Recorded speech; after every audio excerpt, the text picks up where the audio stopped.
भिच यानी भृत्य, नौकर। वह नौकर भी हमेशा तेरा नहीं होता।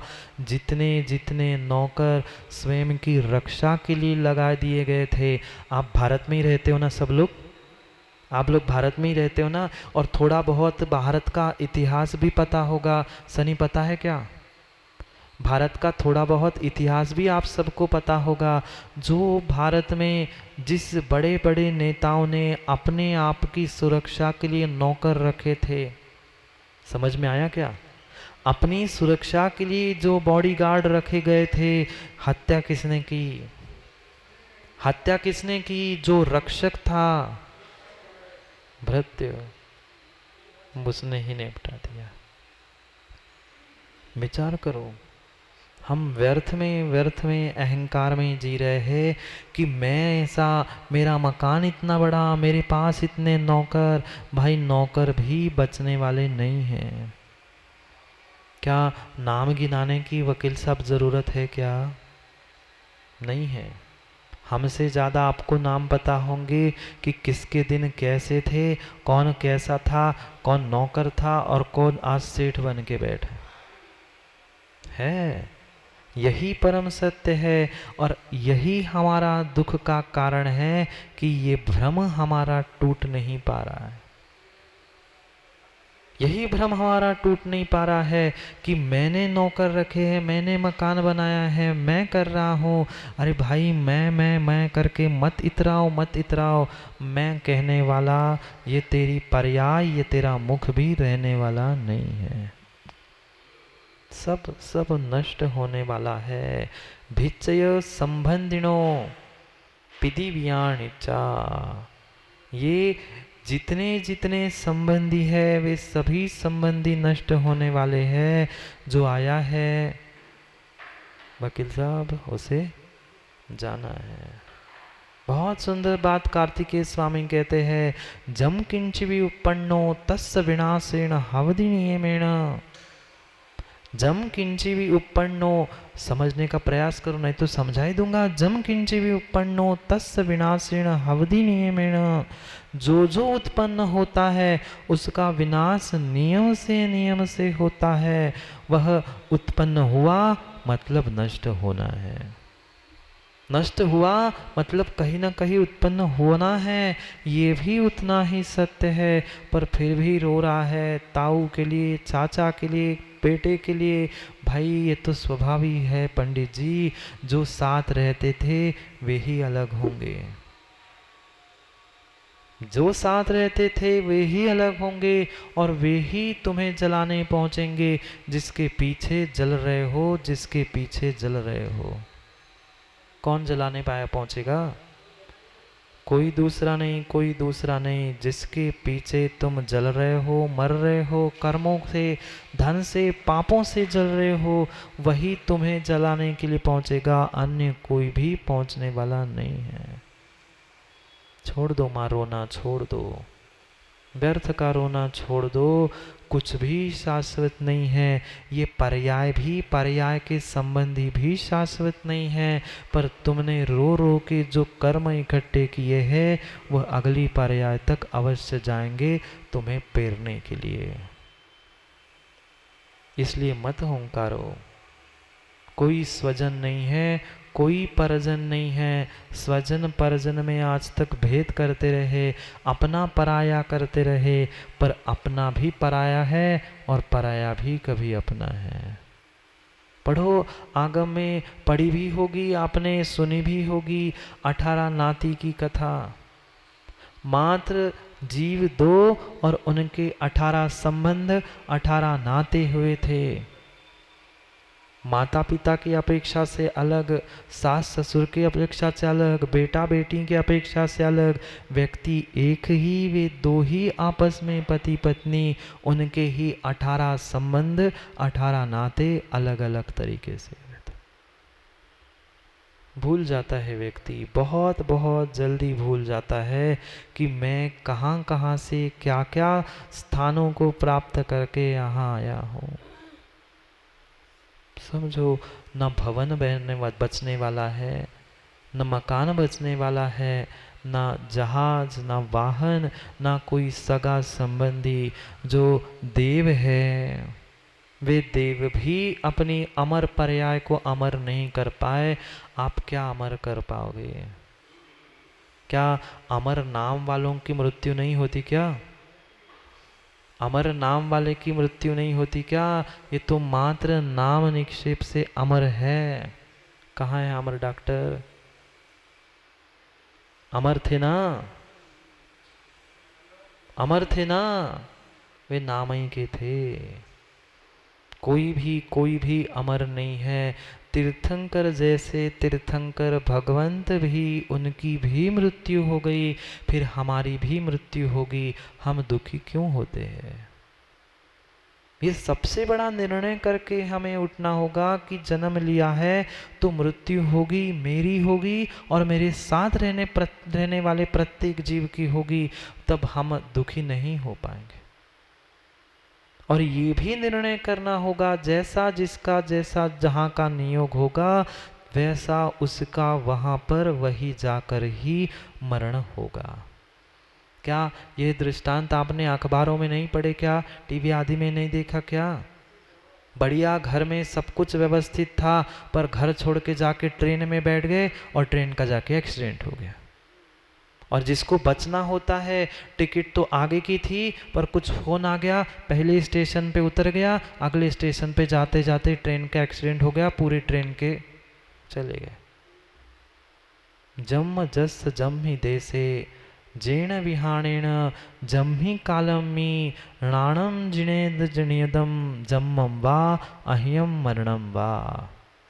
अहिमिंद्र हो, जिनेन्द्र हो, भगवंत हो, कोई बड़ा से बड़ा राजा भी क्यों ना हो, जन्म जस देशमी, जिसका जहाँ पर जैसा नियोग लिखा है मरण का, वह वही पहुंचकर मरता है।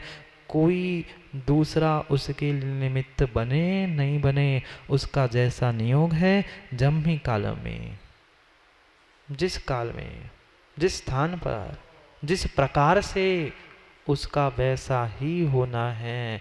किंचित भी कोई टाल नहीं सकता। आपके भगवान तो टाल देंगे? आपके भगवान तो टाल पाएंगे क्या? नहीं टाल पाएंगे। वे स्वयं की मृत्यु को नहीं टाल सके, आपकी किसी और की मृत्यु को क्या टाल पाएंगे? नहीं टाल सकते।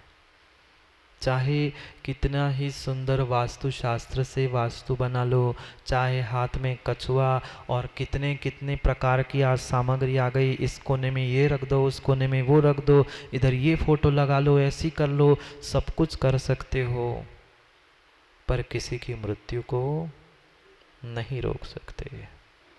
नहीं रोक सकते।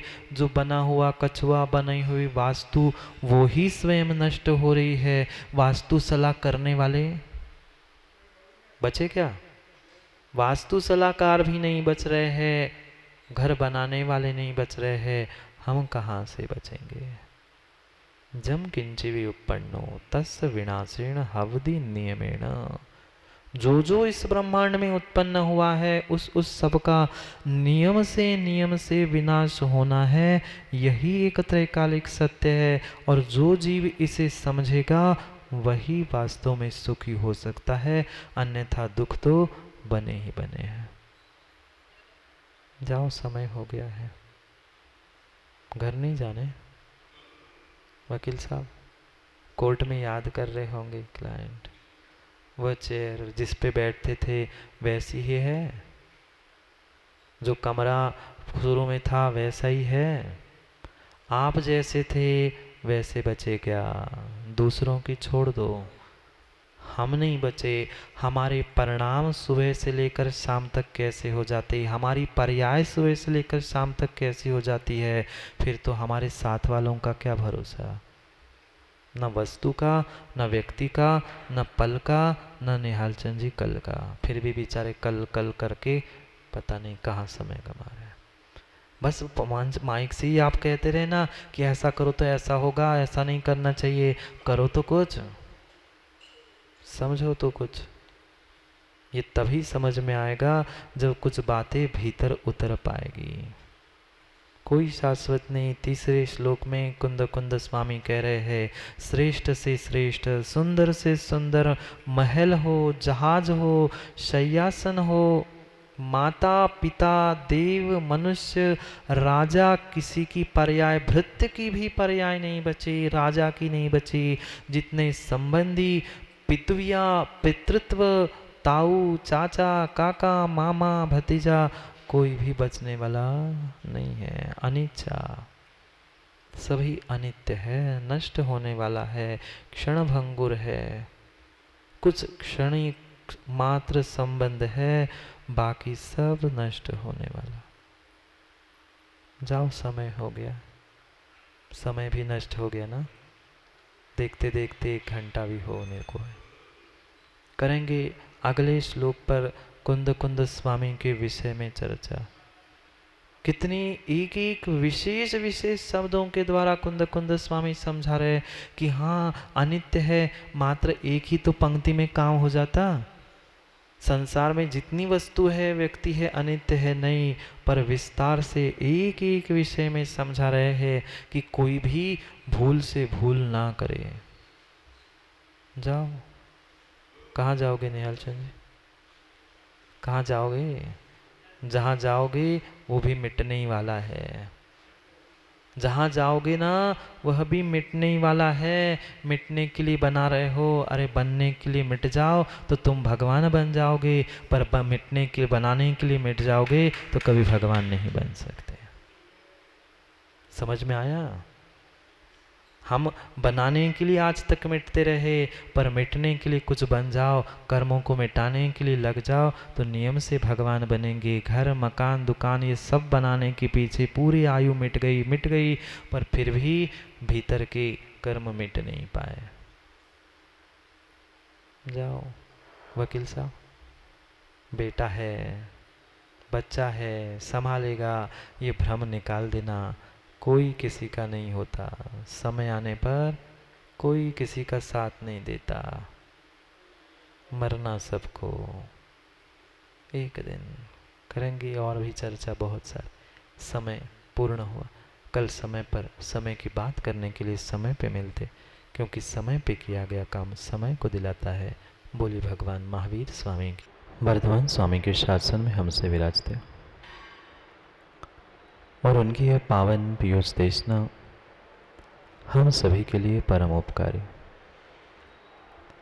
अनादिकाल से हमारी आत्मा में जो जन्म, जरा और मृत्यु रूपी रोग लगे, उन रोगों का उपशमन करने वाली कोई परम औषधि है तो वह एकमात्र यह जिनवाणी। भव्यात्माओं, यह तो हमें ज्ञात है ही कि अनादि से हमने कई सारे दोष किए, पर उन दोषों से ऊपर उठेंगे कैसे? जो गलतियां हमसे हुई है, जब तक उन गलतियों को दूर नहीं करेंगे, दोषों से दूर नहीं होंगे, तब तक भीतर के गुणों की प्राप्ति संभव नहीं। और जब तक अपने भीतर के गुणों की प्राप्ति संभव नहीं है, तब तक परमात्मा पद भी प्राप्त होना संभव नहीं। इसलिए विचार चल रहा था कुछ दिनों से, हम अपने ही गुणों को प्राप्त करने के लिए, अपने ही गुणों को प्राप्त करने के लिए और दोषों से ऊपर उठने के लिए हम सभी प्रयास कर रहे थे अपने अभ्यंतर जगत में विहार करने का। जो आज तक हम नहीं समझ पाए थे, नहीं कर पाए थे, उसको ही हमें समझना। कई भाव, कई वर्ष बीत गए निहाल चंद जी, कई स्थान भी हमने बदल लिए, पर स्थान बदलने के साथ क्या हमने अपने भावों को बदला? नहीं बदल पाए। कई स्थान बदले, कहीं जन्म हुआ, कहीं रहने के लिए आए, कमाने के लिए कहीं और चले गए। दिन में भी, पर्याय में भी कई स्थान हम बदल चुके, पर मात्र स्थान बदलने से वकील साहब काम नहीं होगा, गुणस्थान बदलना होगा। और गुणस्थान बदलना है तो हमें अपने भाव और भावनाओं को बदलना होगा। और जब तक उन भाव भावनाओं को समझेंगे नहीं, तब तक वास्तविकता का बोध नहीं होगा। कितने सारे गुण मेरे भीतर है और कितने सारे दोष मेरे भीतर है, शायद आज तक हमने कभी उसकी परीक्षा नहीं। दूसरों के दोषों की तो हमने परीक्षा की, पर अपने दोषों की परीक्षा भी नहीं की और अपने दोषों से ऊपर उठने का प्रयास भी हमने नहीं किया। अब वही पुरुषार्थ हमें करना है कि जैसे हम स्थान बदलते रहे, अब हमें अपने भाव और भावनाओं को बदलना है। प्रतिदिन प्रति समय जो जो हम अशुभ भाव और अशुभ भावना भाते थे, उनको छोड़कर थोड़ा सा शुभ की ओर, शुद्ध की ओर हमें बढ़ना है। और वही प्रयास हमारा लगातार चल रहा है, अपने भीतर के विश्व यानी भाव और भावनाओं को ही समझने का। बहुत आसान है, बहुत आसान है दूसरों को समझना, दूसरों को समझा देना, पर स्वयं को समझकर स्वयं को ही समझाना उतना ही कठिन कार्य है। भले ही कठिन लग रहा है क्योंकि आज तक उसका हमने अभ्यास नहीं किया है। जो अनादि से करते आए हैं वह हमें आसान लगता है, और जो नहीं किया है उसे करने में हमें कठिनाई महसूस होती। भले ही हमने आज तक उस कार्य को नहीं किया, पर अब हमें ऐसे कार्य को करना है जो मेरे भीतर के भ्रम को तोड़ दे। किसे तोड़ना है? किसी दूसरे को, दूसरे के मकान, किसी अन्य व्यक्ति की हड्डी कुछ नहीं तोड़ना। अपने भीतर जो भ्रम बैठा है तात्कालिक और त्रैकालिकता का, उसे ही हमें मिटाना है। क्यों नहीं समझ में आ रही है हमें वास्तविकता? क्यों नहीं समझ में आ रही है इस संसार की अनित्यता, संसार के प्रत्येक व्यक्ति, प्रत्येक वस्तु की जो अनित्यता है, उसको हम देख कर भी नजरअंदाज कर रहे हैं। क्या इतना ज्ञान नहीं है जिसने जन्म लिया है उसकी मृत्यु होगी? क्या इतना हमें बोध नहीं है जो उत्पन्न हुआ है वह नष्ट होगा? ज्ञान तो बहुत है, जानते भी बहुत है, पर जानकर हम उसे नजरअंदाज कर रहे हैं, जानकर देखना ही नहीं चाहते। होता है नमा कभी कभी ऐसा। बहुत सारे लोग थाली पर बैठे हैं, सबका भोजन चल रहा है, पर जिससे हमारी बात नहीं बनती या जो हमारी बात नहीं मानता, ऐसे जीव को हम देखकर भी अनदेखा कर लेते। इस संसार की अनित्यता के साथ, 12 भावनाओं के साथ भी हमने बिल्कुल ऐसा ही किया। बिल्कुल वस्तु स्वरूप हमारे सामने है,